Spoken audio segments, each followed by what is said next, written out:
Can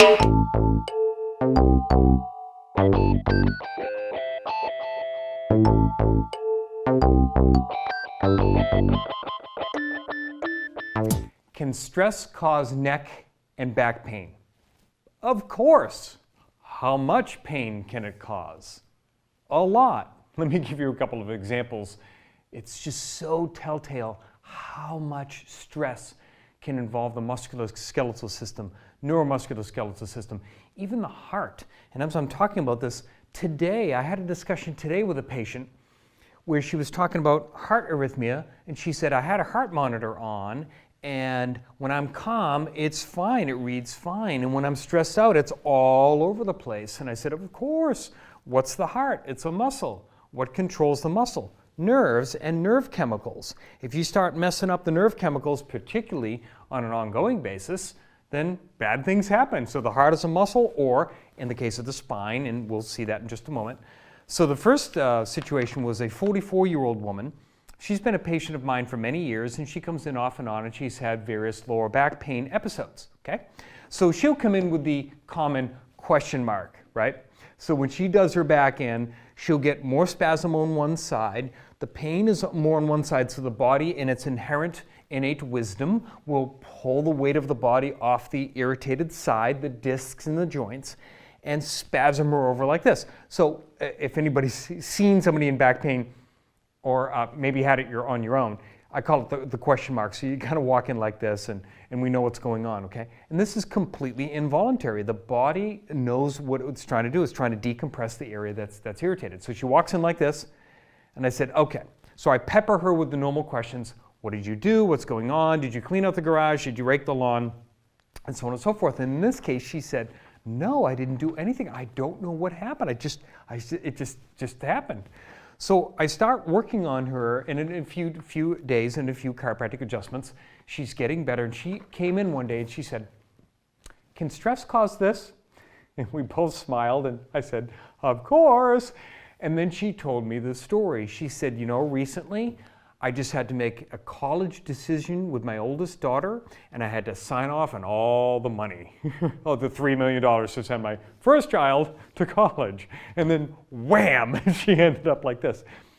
So what we talked about, and as I explained to her how chiropractic can help the situation, is one of the gifts that chiropractic has for the human body is dealing with the autonomic nervous system, the automatic nervous system, the sympathetic and parasympathetic. We've talked about it before. You might know what's going on. It's a part of the nervous system that kind of controls everything that you don't think about. All your viscera in your guts, and you're digesting food, and you're pumping blood, and you're fighting off viruses and bacteria, hopefully extremely well, and you're growing new cells, and this is all under control of your nervous system, and you don't even have to think about it, okay?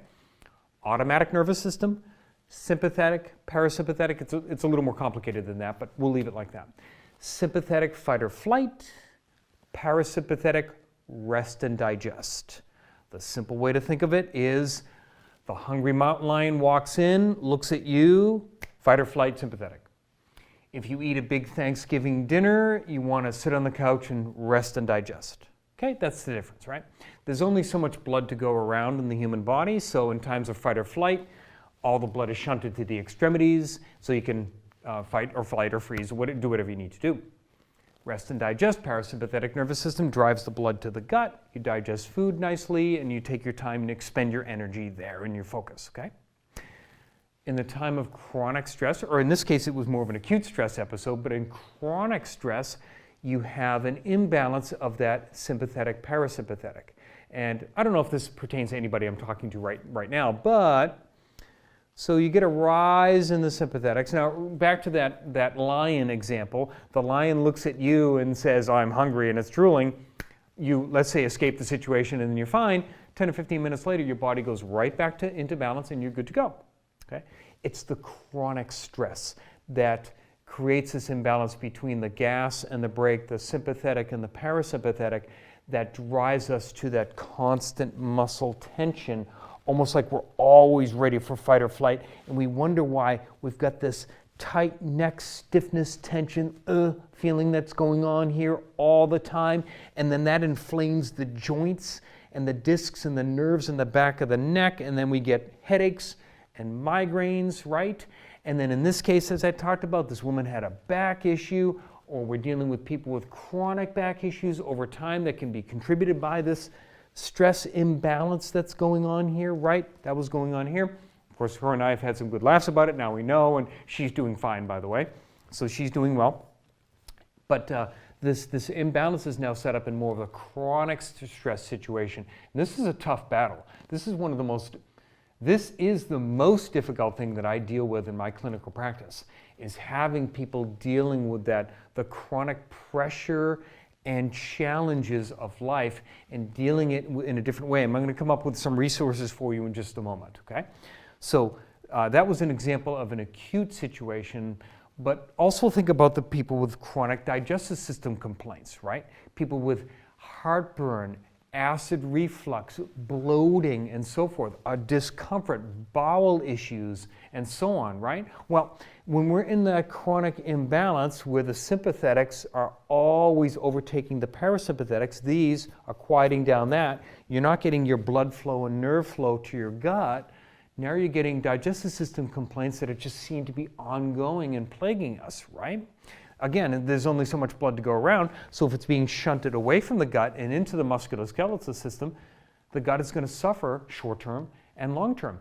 I can't tell you how many people walk in with these digestive system complaints, and when we pepper them with questions, we realize, okay, there might be some food sensitivities and some other environmental things going on, but oftentimes it's this chronic stress thing that has to be addressed. That's why I've done so many videos on this in my office. Here's another example. 53-year-old woman comes in about 3 months ago, here in 2021. She had a flare-up of neck pain, headaches, and dizziness. Now, her weak spot is on one side of her neck. So as she's under this chronic stressful condition, she's got a sick parent. She is the point person in the family. She has not been able to rely on other siblings as much, so she's taking control of this. Then she's dealing with her kids, and a couple of her kids, speaking of college again, a couple of her kids are making college decisions, economic decisions, money, loans, this, trying to figure all of this out, and then she's got this going on, and she's feeling the pressure of being responsible for the caretaking of the parent. Other people are not stepping up, so she's feeling that.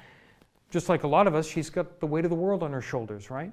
But in her case, it's more on one side, right? So now she's all cranked up because she's releasing these inflammatory chemicals, tightening up the musculature, irritating the joints, irritating the discs in her neck, irritating the delicate nerves up here. Wham! We've got headaches, we've got jaw pain, we've got neck stuff, and now we have an imbalance in the upper cervical spine. She does not have benign paroxysmal vertigo, BPPV. She doesn't have the particles in the ear. We've tested her for that. She doesn't have that. So she has this imbalance in her neck because one side's all tight and inhibited, the other side is moving and so forth. So now we have this imbalance of input into the balance centers of the brain. So she feels like she's walking on a boat all the time, right? So we needed to address this, and of course I'm working with her through that. As we're talking during her visits and adjustments, we're trying to have her flush away the portions of things that are not helping her as she's carrying along that stress, the worry that's not helping her. It's not helping the situations that she's dealing with, and it's not helping her find solutions to these situations, which we actually talked about today. And by the time she left my office, not only with the chiropractic, but with the other things that we had talked about, and she's digging into some of the resources in just a moment, okay? One of the gifts of chiropractic is bringing balance back into that sympathetic parasympathetic. So when we're doing our adjustments, whether it's light force chiropractic adjustments with instruments, drop tables, soft tissue work, some patients get manual adjustments, it doesn't matter. We're firing those very powerful nerve endings buried in and around the spinal soft tissues, which have this job. They quiet down the sympathetics and they increase the parasympathetics. They quiet down the sympathetics and they increase the parasympathetics. That's one of the massive gifts that chiropractic offers people. And that's why so many people, when they leave, they might have come in because their back hurt, or their neck hurt, or they have a headache, or they have carpal tunnel, or a bad shoulder. They're coming in for that, but right after an adjustment, they're like,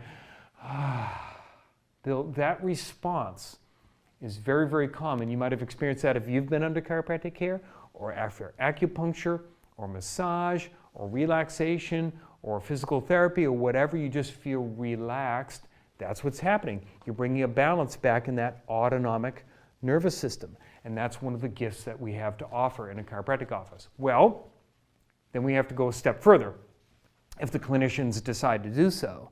And so if you go to my YouTube page, and we've of course done the videos here, but if you have missed those, you can go to my YouTube page and just search in the little search engine on my YouTube page, put in stress. And you'll come with about 4,000 videos that I've done on stress. Okay? So there's techniques and tactics and resources and other videos and other people and books and programs and audios and things that you can listen to. But I just wanted to update you with a few more that I have been chewing into here. Here's a book, Tears to Triumph by Marianne Williamson. I'm not done with the book yet, but I am chewing into this one and it is awesome. Run to that one. It's really good. She's written a ton of books. She's been out there for a long time. This book was referred to me. I have the audiobook. I'm just listening to pieces and pieces and pieces of it again. Even on the drive over to the studio, I have it right in my car. That's what I'm listening to. And as a side measure to this, turn off the news. Turn off the news. Turn off the poison. Turn off the fear. Replace it with stuff like this that is going to program your brain to deal with those stressful issues, right? Another book, Why Me? Why Now? Why Not? Written by Trish Whynot. That's her name, creative title. Go chase it down, Trish Whynot. You'll see that. Easy to find and great book, and I'm digging into it the second time. So you might be aware of A Course in Miracles. I haven't read the entire thing, although I have it and I've read pieces of it. I did the A Course in Miracles Made Easy, so almost like a smaller edition by Alan Cohen. And that was wonderful. I got the audiobook and I listened to that. It was awesome. Okay, it's awesome. This one is not easy. This is not for everyone. This is not for everyone. It's a really strong book about PTSD. The Body Keeps the Score by Bessel Kolk, MD. He's actually here in the Boston area. The Body Keeps the Score. So if you check that one out, again, that's not an easy read, so it's not for everybody, but take a look. I've mentioned Joe Dispenza on this program many times. Any of Joe Dispenza's work, he has meditations, guided meditations, he has books. One book is Becoming Supernatural, that's the name of the book. Check out his stuff, great resources, audiobooks, the whole thing.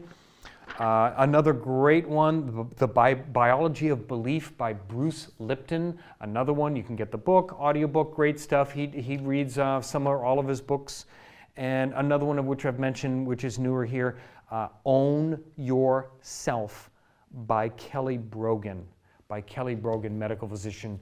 Own Yourself. She's got a great online program as well. So there's a lot of help out there to look at that stress component of stuff in the neuromusculoskeletal system to try to bring some balance back in the force. So you bet neck pain and low back pain, chronic and acute, can be caused by stress. I'm Dr. Scott Fuller.